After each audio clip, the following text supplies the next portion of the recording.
Alhamdulillahi wa kafa, wa sallallahu wa sallam wa baraka ala Mustafa, wa ala alihi wa sahbihi wa man wala. Falëndimin të nësi takojmë të Allah subhana, ata e losë dhe ati përgjërom që të lavdëroj dhe të begoj dërguarin e ti Muhammedin sallallahu alaihi wasallam, familjen, shokët dhe gjithë umetin e ti të përgjëllër. Të nduar vëllezër dhe motra, vetëpërcaktimet e tona në jetë shikuar nga origjina, nga preardha dhe nga motivi janë ndryshme. Saktësisht ne dallojmë se ku jemi përcaktu, dallojmë shumë me vetëpërcaktimet e tona dhe identiteti ynë, sado që ndoshta në shumë përcaktime të gjëra mund të jetë i njëjtë, po pastaj ka shumë detaje dhe shumë përcaktime të cilat dallojmë prej njëri tjetrit. Dhe këto dallime, nimëri prej tyne kapen ose kuptohen duke parë motivin, origjinën dhe preardhjen. Për shembull, nëse fjala bie ne e kemi një karakter më të butë kundrejt tjerëve, ose rrethi jon na quan të tillë, ose rrethi na menon si të tillë, e kemi një sjellje dhe një karakter më të butë.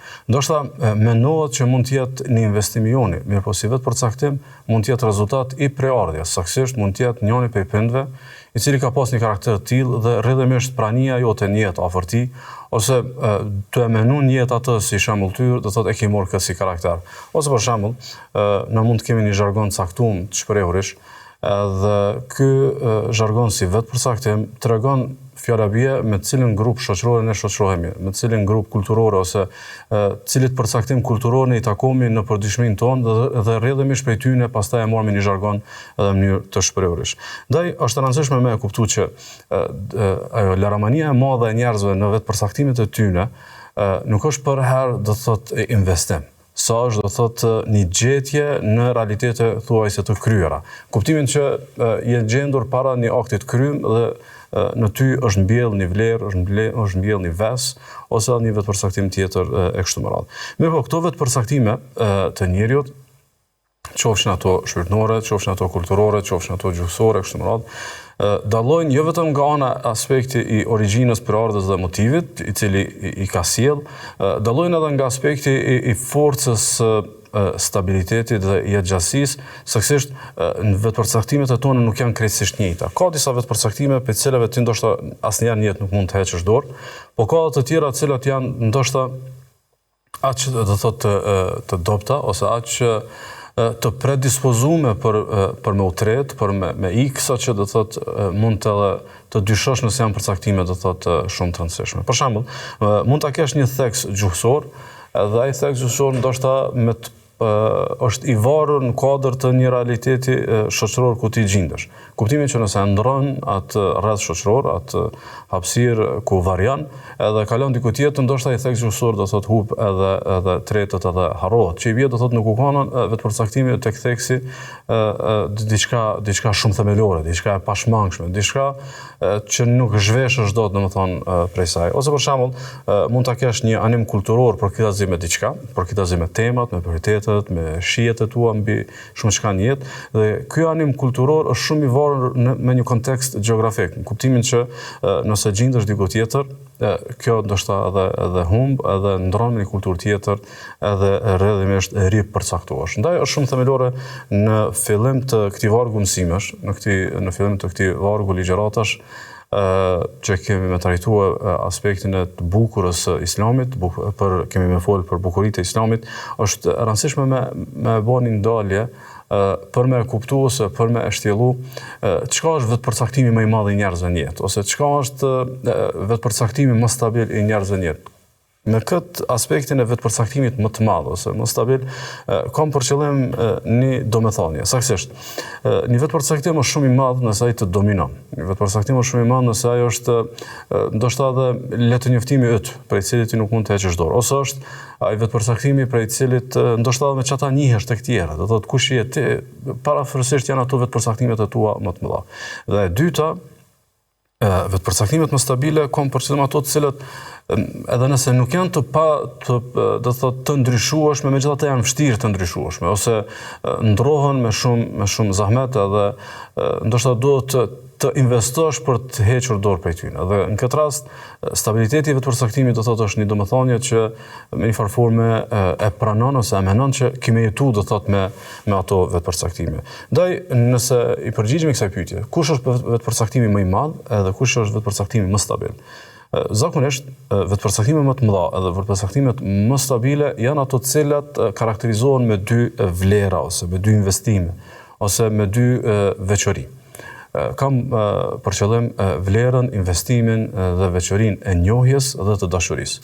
Saktësisht, theksi gjuhësor që na e morëm pak marra si shembull, ose animi kulturor, ose një zhargon kulturor i çpërehurit e kështu me radhë, ato nuk janë përcaktimet që ti ki investu me njohje ose me dashuri për t'i pas. Në kuptimin që ato ka ndodhur në sajt të një rrethon, ato ka ndodhur në sajt të një gjetje tënde, fati jot ka qenë t'jesh në një zonë ose një tjetër edhe i ki pas çdo përcaktime, pastaj do thotë ke kalu diku tjetër dhe rrjedhimisht vetë përcaktimet e tua kanë ndryshuar. Këtë rast, për shembull, nëse e keni në konsiderat këtë pjesën e njohjes edhe të dashurisë, që kjo është thelbi i ligjëratës, për shembull, po i marr disa shembull që do të më qenë edhe më i qartë cila është thelbi i kësaj po du me thonë. Për shembull, njeriu e njeh babën, e njeh nonën, i njeh prindrit e vet, i njeh si preardhje, i njeh si burim i jetës së tij. Mirë, për shembull, kur fëmia dhe pasardhësi njoftohet pak më shumë për përpjekjet e prindit për fëmijën. Kuptimin që pas një moshe kupton se fjala bie sa kanë sakrifikuar, sa kanë kursy për të, sa janë merakos për të, sa kanë vrapu për me ja bëni mirëqenie kështu me radhë. Që kjo njohje, megjithëse ekziston njohja dhe dashnia për prindin, megjithatë kjo shtimi i njohjes e shton edhe dashninë. Edhe me të shtuar dashnia shtohet edhe sforcohet lidhja e fëmijës me prindin dhe rrjedhimisht sforcohet edhe atribuimi i fëmijës tek prindi. Kuptimin që ti je djali i filonit, më po kur e kupton edhe më shumë se çka ka bëu prindi yt për ty, edhe më shumë ki dëshirë ta spikatësh domethënë që je djali i tij. Ose për shembull edhe një shembull tjetër. Për shembull, njohja e virtyteve të paraardhësve tu edhe të kombit të cilit i takon ose historisë së vërtetshme të kombit tanë. Për shembull, mund të jesh në një vend ku përzihesh shumë me kombe, përzihesh me shumë kultura, përzihesh me shumë përcaktime të ndryshme, do thotë të etnikumeve të ndryshme të botës, edhe pastaj e kupton që historia e vërtetshme e kombit tënd që nuk ka bërë kur krime, është kombi që nuk ka një kapitull të zi në raport me kombet fqinje kësaj, ose për vlerat të tjera, edhe rrjedhimisht të shtohet njohja për preardhjen tënde, për paraardhësit e tu dhe e pritshme dhe natyrshme është me të shtuar edhe do thotë dashuria. E njëjta sigurisht edhe tek prindrit. Për shembull, shumë herë ekziston një lloj distancë dhe një lloj ftohje e fëmijëve me prindët e tyre sepse nuk i njohin meritat e tyre, nuk e din kontributet e tyre, nuk i kanë dëgjuar ndonjëherë për shembull sakrificat e tyre, edhe ajo kujtesa e fundme nuk është një kujtesë që ata konsiderojnë që prindët janë të bashkë shumë. Çka është thelbi i këtyre shembujve? Për shembull, në rastin e parë, një fëmijë mund të largu shumë lehtë pi babës. Në rastin e dytë, njëri i cili nuk i njeh vlerat e kombit vet, mund të shumë shpejt edhe mu asimilu. Pse asimilohet? Sepse nuk e ngren një njohje, një dashuri për kombin e vet, edhe për popullin e vet, edhe për përkatësinë e tij kombëtare, nuk e ngre që ta ruaj me xhelozi edhe ta ruaj me shumë, do thotë çmim. Kur jemi te feja dhe religioni dhe fetaria dhe përkatësia shpirtërore, është shumë e rëndësishme me kuptu që fetaria mirëfillt, fetaria e cila ka domethënie me plot kuptimin e fjalës, është e fetaria e cila ka njohje edhe ka dashuri. Ka njohje edhe ka dashuri. Saktësisht, na ndonjëherë jemi fetar sepse kultura na ka përcaktuar kësaj, ose jemi edukuar mu kon fetar, ose jemi gjenë diku për shembull në situata të caktuara të jetës që e kena pa fejen si stre. Edhe rrjedhimisht na përcaktuar për mu kon fetar, ose ndoshta situata të caktuara jemi gjetur në një përplasje të vlerave dhe përplasje të qytetërimit, na kanë pëlqyer vlerat e fesë dhe na përcaktuar te feja. Saktësisht, është shumë madhështore të jesh fetar çdo që kjo ardhin te fetaria. Mirë, po më e madhja, më madhështoria është nëse kjo ardhin te fetaria nëpërmjet njohjes edhe dashurisë. Nëpërmjet njohjes edhe dashurisë. Ndaj, me lenë Allah subhanahu wa taala, kemi me bëni përpjekje në një varg ligjëratash pikërisht për me investu në këtë drejtim, me e shtu fetarinë tonë, me e shtu kërshërinë tonë për fetarinë edhe për fenë, me e shtu atë forcën e përkatësisë tonë fetare, pikërisht duke e njoft më shumë fenë Allah subhanahu wa taala dhe duke e dash fenë Allah te baraka taala. Dhe këtu është e rëndësishme me bëni në nënvizim. Nocioni njohje dhe dashuri janë dy nocione shumë gjana, janë shkencë veti, do thotë prekin në shumë disiplina, të cilat merren me thjeshtësi, do thotë njohjen edhe dashurinë. Mirë, po ekziston një lloj njohje e cila nuk është tema jonë, saktësisht. ekziston për shembull një njohje në jetë që krijon të huajtje edhe ftohtësi. Për shembull, ki raport me dikë dhe njihesh me veset e tij. Ti e ke shtu njohjen, mirë po njohja ka prodhu të huajtje edhe ftohtësi. Largohesh sepse e ke kuptuar kush janë veset e tij. Ose për shembull, ekziston një lloj njohje e cila krijon frikë. Për shembull, ki punë me dikë dhe e sheh ashpërsinë e tij, vrasësinë e tij, sjelljen e tij të keqe dhe tani më që e njeh, realisht largohesh edhe do thotë nuk do me pas punë me ta dhe druhesh edhe i shmangësh. Ajo njohja për cilën e kemi fjalën, cilën kena me trajtu, cila është shtjellimi ynë, edhe përpjekja jonë është njohja e anës së bukur.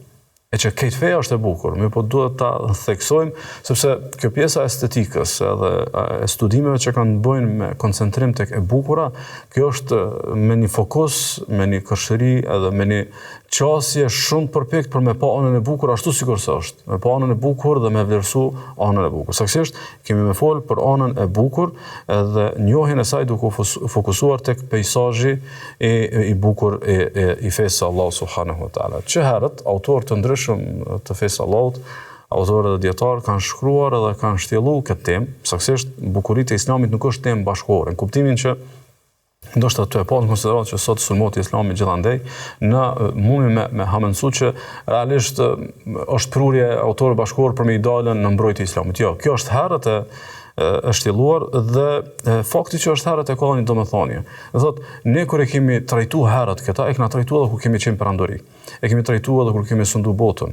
Kuptimin që e kemi trajtuar njohjen edhe shtjellimin edhe gjetjen e bukurive të Islamit se për neve kena, në masërom të feja Allahut për neve, domethënë nëse të tjerë të pranojnë se pranojnë është problemi tyne.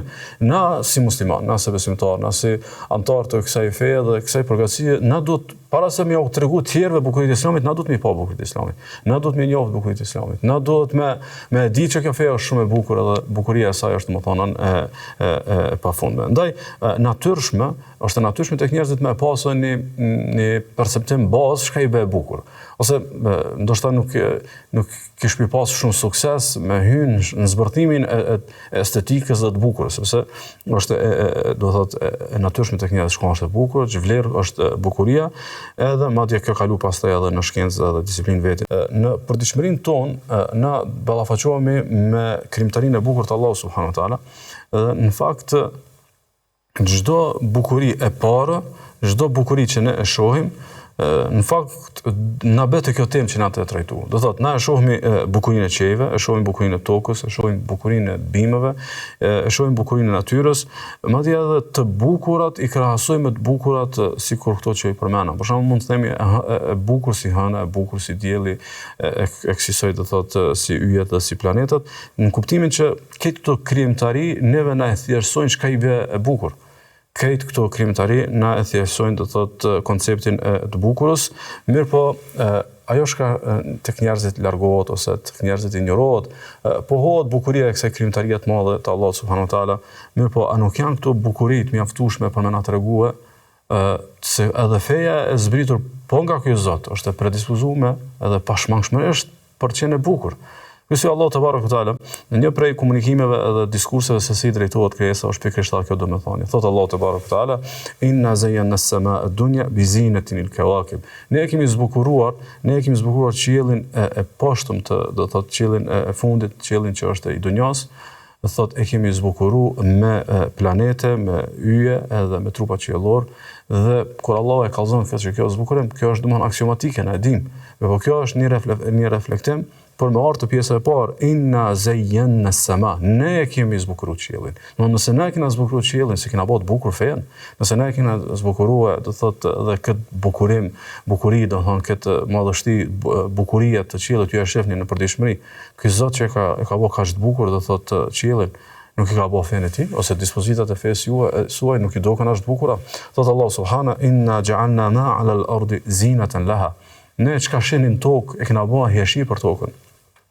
Kuptimin që reflektoni sikur toka të kishte funksionu pa këto bukuri që i ka, pa bukurinë e kodrave, pa bukurinë e lumejve, pa bukurinë e detnave, pa bukurinë e pemëve kështu me radhë. Do thotë, ti e sheh që kjo është e bukur kësaj, dhe ky Zot i cili nuk e ka lënë se na sot shkenca dhe prurjet bashkëkohore kanë ardhur me pa dhe kanë arritur me pa dhe se si bëhet jeta gjetiu, saktësisht se si janë planetet e tjera, edhe sa ka mundësi të bëhet jetë aty.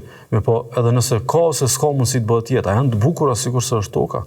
A e kanë atë bukuri edhe atë jeshi sikur se ka toka? Allah subhanahu wa taala jeshin e tokës pse e ka bë? Një prej domethënieve për me pa të jeshia e tokës, do thotë jeshin si thirrje se si krijon dhe se si shpall ky Zot, do thot i plotfuqishëm me dhon kaq shumë bukuri. Thot Allah subhanahu wa sawwarakum fa ahsana suwarakum. Allahu te baraka taala u ka dhënë juve pamje dhe pamjet e juaja i ka bërë shumë bukura. Do thot pamjet e juaja i ka bërë domethënë shumë të përkryer dhe pososura. Kështu që ky Zot që ka shpall fe e ka pru Islamin, ka dërguar Muhamedit sallallahu alaihi wasallam, ka dërguar atë gomë të madhe, ka shpall atë gomë të madhe të halalit, haramit, dispozitave, të obligimeve e kështu me radhë. Po ky Zot është i cili do thotë i ka bërë këtë bukuri në qiell në tokë dhe rrjedhimisht do të besojmë ai që është i plotfuqishëm me bëj gjithë këtë bukuri dhe me kriju kaq bukur dhe me vesh natyrën me kësi peizazhe kaq bukura, është i plotfuqishëm edhe me shpall një fe me plot bukuri. Ndër vëllezër dhe motra, koncepti bukuri është shumë koncept i gjanë. Saktësisht dikun ka të bëjnë si koncept diçka që kapet nëpërmjet shqisës, dikun ka të bëjë diçka që kapet nëpërmjet kuptimit, saktësisht mendjes, edhe dikun ka diçka që kapet nëpërmjet shpirtit, saktësisht përjetimit. Kjo që kapet nëpërmjet shqisave, kjo është do thotë diçka që besoj nuk ka nevojë për shpjegim, sigurisht është bukuria e qiellit që kapet nëpërmjet shikimit, do thotë është kjo pjesa më e zakonshme ku njerëzit aty e shohin bukurinë. E dyta është diku kapet nëpërmjet kuptimit, gjithsesi nëpërmjet mendjes. Do thotë e bukura nuk është vetëm ajo që ne kapim nëpërmjet shqisave të shikimit, e bukur është ajo që në mendimin ton, në të menduarit ton, do thotë me mendjet e tona ne e shohim të bukur. Për shembull, nëse kishim menduar sikur që kam marrë tutje inshallah në një verset kuranor, për shembull bukuria e faljes. Falja, do thotë si gjest, falja si virtyt, do thotë përpas që duhet më pasi diçka e virtytshme, duhet më pa dhe si diçka e bukur, sikur në kuptimin që me një farë shikimit të zemrës, me një farë shikimit brendshëm, e shen një pejsazh të bukur, sa bukur që fale, do thotë, sa e bukur kjo që do thotë ti e fale një gabim ose e fale një diçka. Diku nëpërmjet shpirtit, saktësisht nëpërmjet përjetimit. Për shembull, bukuria e mallënxhimit. Bukuria e mallënxhimit nuk kërkon të menduar, do thotë nuk duhet të fokusohemi për me menu një diçka dhe për më mallënxhy për të në kuptimin e një procesi logjik, një procesi do thotë intelektual. Është për qëllim një diçka që ti me shpirt e përjeton. Edhe fjala bie, ndoshta në saj të këtij mallënxhimi, në këtij përmallimi ti e nxjerr një pikturë shumë të bukur. Dhe nxjerrja e një pikture shumë të bukur pasqyron ose reflekton në një formë të bukurinë që e të pati, domethënë prej anës së brendshme do thotë të shpirtit. Nëse ne duke folur për bukuritë e fesë Allahu subhanahu wa taala, ato me të trija të kapën. Në bukuria e fesë Allahu subhanahu wa taala kapet edhe nëpërmjet shqisave, edhe nëpërmjet menduarit, po edhe nëpërmjet do thotë shpirtit. Për shembull nëpërmjet shqisave, kur e shet zbatimin e fesë Allahu subhanahu wa taala, kupton se sa e bukur është kjo fe. Për shembull, kur e shet zbatimin e zakatit dhe të sadakas, kur e shet se si do thotë nëpërmjet një adhurimi, sikur që është zakati dhe sadakaja, se si ndreqet dhe rregullohet mirëqenia e njerëzve, se si njerëzit dalin nga gjendja e skamjes, se si për shembull dikush lumturohet, kjo është kapët, domethënë efekti i fetarisë vjet të re dhe vjet pa, dhe në këtë rast ne jemi duke pa diçka. Mirë po, para se me pa bukurinë e kalimit të një gjendje, nga mirimi në një gjendje të mirë, pse mos me pa bukurinë e asaj feje e cila e bani këtë, do thotë këtë ndikim. Ose nëpërmjet mendjes. E kjo zakonisht ka me qenë një pjesë e madhe e trajtesave pikërisht të kjo pjesa e mendjes, ku fokusohemi tek urtësitë e fesë Allahu subhanahu wa taala. Domthonë, duhet me menu pak për me pasë sa e bukur. Po marr një shembull, thjesht për me thjeshtësu, po tutje inshallah kena me pasën disa ligjrata pikërisht të kjo pjesë. Për shembull, në fenë Allahu subhanahu wa taala është ndaluar rrëpsisht, do thotë një lidhje haram, një lidhje me gjinin e kundërt pa kuror.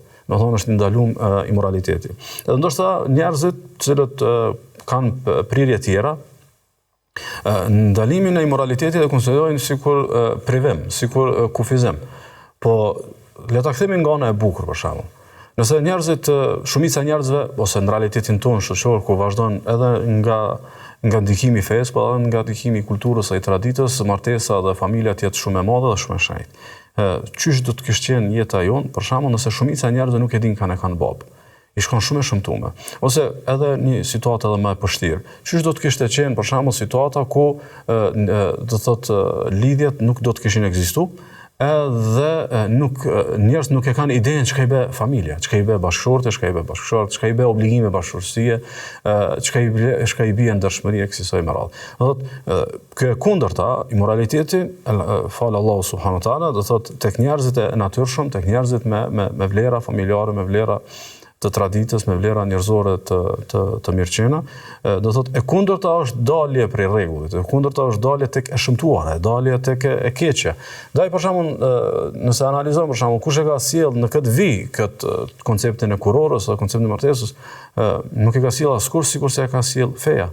Dhe këtë pjesën e fesë nuk e kemi përshëndetur vetëm fen Allah subhanahu wa taala, mirë po, edhe fetë të tjera në përgjithësi, do thotë tek fetë e vendit tonë për shembull, investimi tek koncepti i martesës është domethënë më i mirë se tek shumë kombe do thotë të tjera, të cilat nuk e madje edhe shpërfillin edhe e zhvlerësojnë konceptin e martesës. E treta ka nëpërmjet shpirtit. Do thotë e sheh bukurinë e fesë Allah subhanahu wa taala, domethënë nëpërmjet shpirtit, saktësisht për shembull e sheh frytshmërinë e fesë do thotë në përjetimet e tua. Fjala bie për shembull ndjenja e lutjes.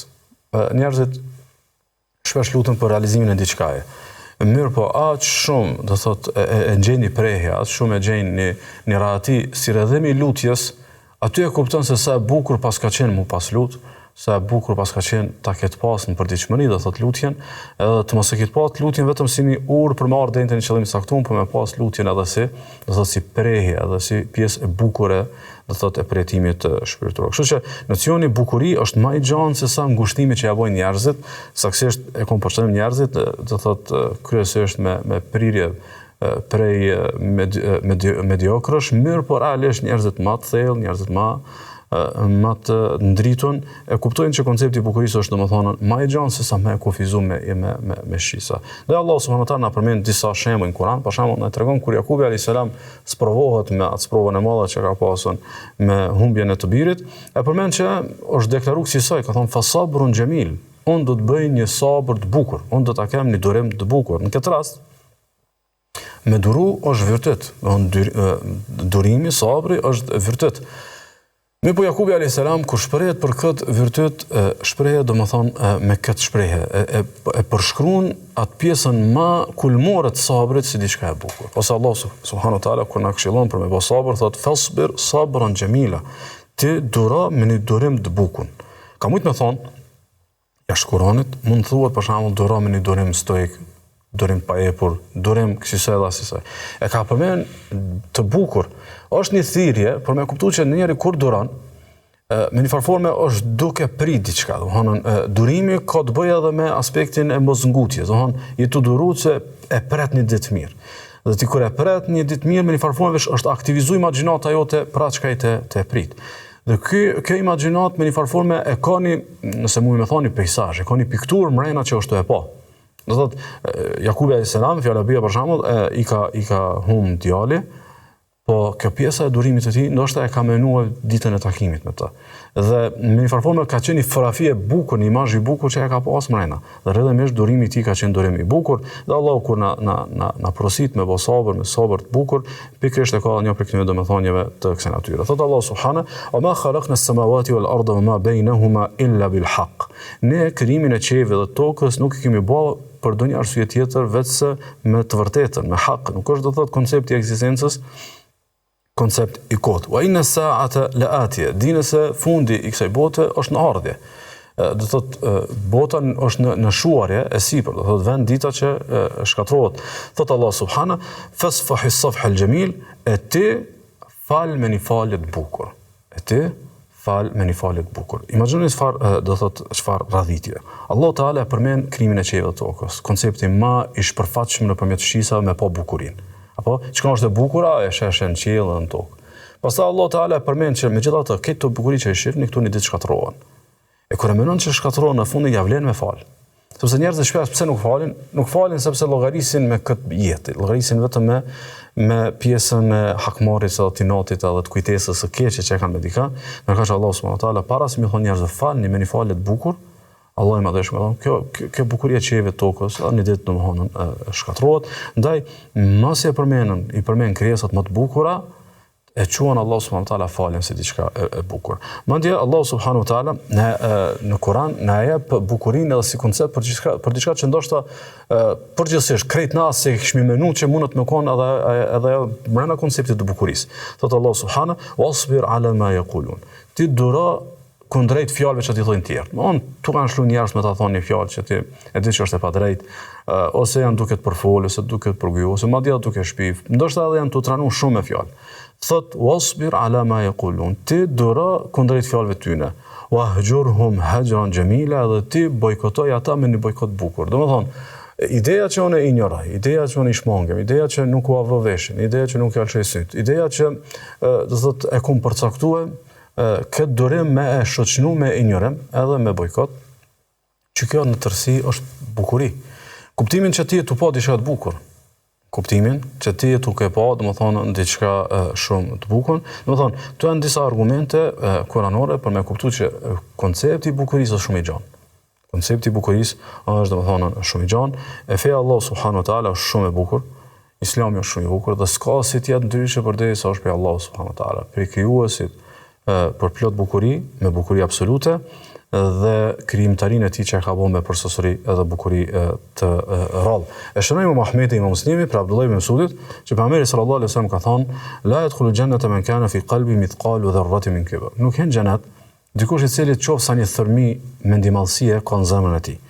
Edhe i thot dikush pejgamberi sallallahu alaihi wasallam: "Inna ar-rajula yuhibbu an yakuna thawbuhu hasanan wa na'luhu hasana."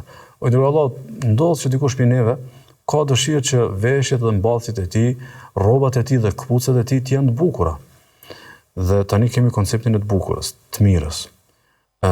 Pyetja e tij është në kuptimin që a ka gjallë që mund të jemi me një situatë ku mund të kemi ballafaqim me predispozita për me rënë në mendimallësi. Pejgamberi sallallahu alajhi wasallam thotë: "Inna Allaha jamilun yuhibbul jamal." Me të vërtet, Allah është i bukur dhe do të bukurën. Do thot, Allah e do të bukurën e cila shpërfaqet tek begatit që Allah t'i ka dhënë në jetë. Do Allah këtë, përderisa bëhet kuadër të kufive të Allahut subhanahu wa taala. Thot el kibru batarul haqqi wa ghamtu nas. Kibri, menjallësia është të refuzosh vërtetën dhe të nënçmosh njerëzit dhe të përpozosh ata. Ai është më interesant, inna Allaha jamilun yuhibbul jamal.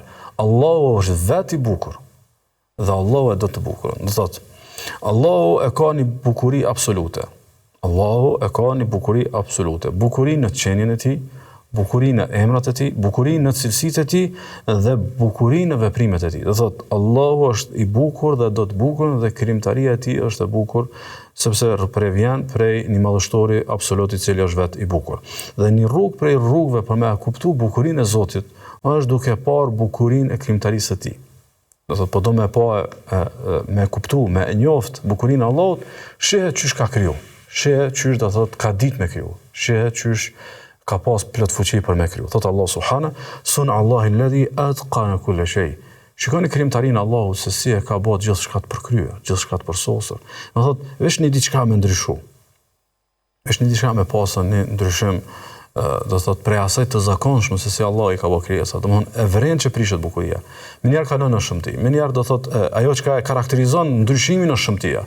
Thot Allah subhanahu, alladhi ahsana kull shay'in khalaqa. Allah është ai i cili gjithçka që e ka kriju të bukur edhe në përsosuri. Ndaj, kjo pjesa që Zoti është i bukur, edhe nuk mund të mendu ndryshe, jo që jemi duke fol në kontekstin e përfiturimit, po në kontekstin e mendimit, për gjithë njerëzit është aksiomatike që Zoti është i bukur. Mirë, po është e çuditshme. Ç'është është e mundur me menu Zotin shumë bukur, me pohue bukurinë absolute të Zotit, me pas të padyshim të palëkundshme që Zoti është i bukur me bukuri absolute, po mos me pas njëjtën edhe të palëkundshme për bukurinë e fesë së tij. Së fundi çka feja? Feja është manuali edhe udhëzuesi që vetë Zoti o ka dërguar njerëzve për me ardhur te Zoti dhe me mbritë e Zotit. E si është e mundur të thotë ai të jetë i bukur kurse rruga që çon te ai të mos jetë domethënë e bukur. Kështu që pohimi i bukurisë në fakt është do thotë relative, ndryshon domethënë nga njëri tek tjetri, mirë po kjo pjesa e pohimit të bukurive vjen edhe nga ana e brendshme e bukur e njeriut. Shpesh ndodh ndoshta njerëzit kanë një diskutim o diçka e bukur. Mirë po ajo është çaq e bukur të njerëzit me një shpirtënore normale, me një gjendje normale, me një shpyrë fisnik, sa që është e ba diskutueshme. Me po kur deformohet njeriu, del edhe shpërfiturohet natyrshmëria e tij, e bukura nuk është më e bukur te ai. Ndaj duhet të kemi në konsiderat që e brendshmja e njerit mund të zbukurohet. E brendshmja e njerit mund të zbukurohet. Për shembull, mund të zbukurohet me dituri. Për shembull, nëse një piktor i cili është shumë i thellë, edhe ka shumë dije dhe ka shumë të thotë background të mirëfillt në disiplina ndryshme dhe ka të lexuar të shumta, ai çka lexon me një pikturë ose çka sheh me një pikturë nuk është e njëjtë me një njeri do thotë të zakonshëm. Kjo nuk është më e nënçmuar, kjo thjesht investim, ka investuar në brendshmën e tij për me pa estetikën apo me pa të bukurën nëpërmjet do thotë diturisë. Ose për shembull kur njeriu e zbukuron brendshmën e tij nëpërmjet fisnikërisë, për shembull njeriu virtytet i sforcon, nuk i lë ato të zbehen edhe të zvetënohen, edhe rrjedhimisht pasaj kur i folet për diçka që është e bukur, ai e shet bukur. Për shembull, a është e bukur për shembull dëgjueshmëria e fëmijës për prindin? A është për shembull e bukur kur fëmia e ka shembulltyr prindin? Kjo është e bukur. Me po dikush ndoshta që ka shpërfituar këtë natyrshmëri, edhe ndoshta e shes si robni, ndoshta e shes si vetmuhim të tepruar. Ku diun çka. Me po ne nuk mund ti qasemi deformimeve. Në bazë dhe në parim i referumi natyrshmërisë edhe logjikës edhe përcaktimit të shëndosh që është tek njerëzit. Kështu që bukuria e fesë Allahut pas ka mundësi mu pa nëpërmjet njohjes, nëpërmjet dashnisë, duke dashur më shumë të ditë prej kujt është, po pas edhe duke e pasur konsiderat edhe bukurinë e brendshme. Ndaj është e rëndësishme me potencu që feja është e bukur dhe është prej Allahut. Dhe një vërtetë e madhe që duhet me dëmas në shoqëruan fetaria që përpjekja jon, mi ofro Allahut, fetaria jon, jo feja si shpallje sa është prej Zotit, po fetaria jon që është përpjekja jone për marrjen te Zoti nëpërmjet fesë. Fetaria edhe kjo duhet më qenë e bukur. Më thotë, po e pohomi që feja është e bukur, po e pohomi që Zoti i cili ka shpallur këtë fe është e bukur, po edhe fetaria e jonë si njerëz duhet më qenë e bukur. Sigurisht e shënoi Muhamedi Muslimi për Abu Huraira se pejgamberi sallallahu alaihi wasallam thonë ayuhan nas, o njerëz, inna Allaha tayyibun la yaqbalu illa tayyiba. Dini se Allah është i mirë, Allah është i bukur dhe nuk pranon prej fetarisë suaj vetë ajo që është e bukur. Nëse për shembull një fetari ose një interpretim fetar ose një formë fetarisë është e keqe, natyrshme nuk e pranon natyrshmëria. Natyrshëm nuk pranohet si diçka normale. Kjo pjesë është treguesi kogja me bollëk, si tregues që me menu, a mundet me pranë, a është e pritshme ta pranojë Allahu këtë? Nuk po du me morshim për arsye të kohës dhe ju kërkoj ndjes do thotë për zgjatje. Kështu që kur është fetaria më e bukur? Kur është fetaria më e bukur? Fetaria është më e bukur kur e njeh bukurinë e fesë tonë. Dhe ti je më i devotshëm kur e njeh se sa e bukur është fe Allahu. Kur e kupton për shembull pse Allahu ka ta bëu obligim namazin. Edhe e kupton bukurinë e obligimit. Domthonë vetë që e ke obligim, ose ta kuptosh për shembull vetë se sa e bukur është mirë Allahu në sejdë, sa e bukur është mulidhesh me Allahun, mos mulidhesh dikant tjetër. Sa e bukur është për shembull me shpresuar me Allahun, mos me shpresuar dikant tjetër. Sa e bukur është që filan punë është haram. Sa e bukur që filan punë është halal. Domthonë kur e kupton bukurinë e fesë, ti me lënë Allah subhanahu wa taala e ki edhe fetarin tonë do të thotë më të bukur. Në këtë varg mësimesh do të shtjellojmë këtë pjesë, do të thotë bukurinë e fesë Allah subhanahu wa taala, për të njohtuar me fen Allahut që më na ushtu do të thotë dashuria, për më njoftuar me fen Allahut për më na sforcu bindja, po pse jo edhe për të gatuar edhe më mirë për davet, se shpesh ndoshta njerëzve kur domi më bë davet, gabojmë duke u qasur nga shumë kënde, po nuk i qasim nga këndi i bukurisë. Dhe këndin e bukurisë nëse ka natyrshmëri është ajo që është kogja bukur, po edhe për të qenë më të përgatitur për të larguar do thotë paragjykimet, e që realisht është investuar shumë me pasat paragjykime për fen Allahu subhanahu wa taala. Për fund të keni vëmendjen, na i çasmi kësaj teme nga një kënd që ne jena shumë të relaksuar. I qasmi nga kësaj teme nga një kënd që jena shumë përmbushën, e që thotë Allahu subhana, wa amma bi ni'mati rabbika fahaddith. Dhe ti fol për mirësitë e Allahut. Ti fol për mirësitë e Zotit tanë. Do thotë na e konsumojmë fen Allahut mirësinë më të madhe të jetës. Na e konsumojmë këtë fe pasuninë më të madhe që na ka dhënë Zoti. Na e konsumojmë këtë fe më të bukurën. Nuk ka diçka më e bukur për neve se sa fe Allahu subhanahu wa taala. Do thotë i qasemi po domi me kallëzu vetvetes, po domi me kallëzu muslimanëve, po domi me kallëzu të tjerëve kush është interesuar se sa e bukur është. Jo që piqasmi nga inferioriteti apo të ulën në ulsën e të akuzuarit. Fe Allahut nuk është e tillë që dikush ta shënjestroj atë dhe ta paraqesë si diçka të shëmtuar e pastaj na ne të vegjlit po vim për ta mbrojtur. Absolutisht, fe Allahu të shumë madhështore, ne me shumë krenari i pohojmë, i dëftojmë, i përfolmë i bukuritë e fesë Allahu subhanahu wa taala për me shtu njohjen, për me shtu dashurinë, për ta fisnikuar atë brendshmën tonë. Lutë Allahu subhanahu wa taala çdo ditë më shumë na shtu njohjen e dashurinë për fenë e tij, lidhjen me këtë fe dhe mos më na marr shpirta ndrysheve se si musliman. Sallallahu alaihi wa sallam wa baraka ala nabiyina Muhammad.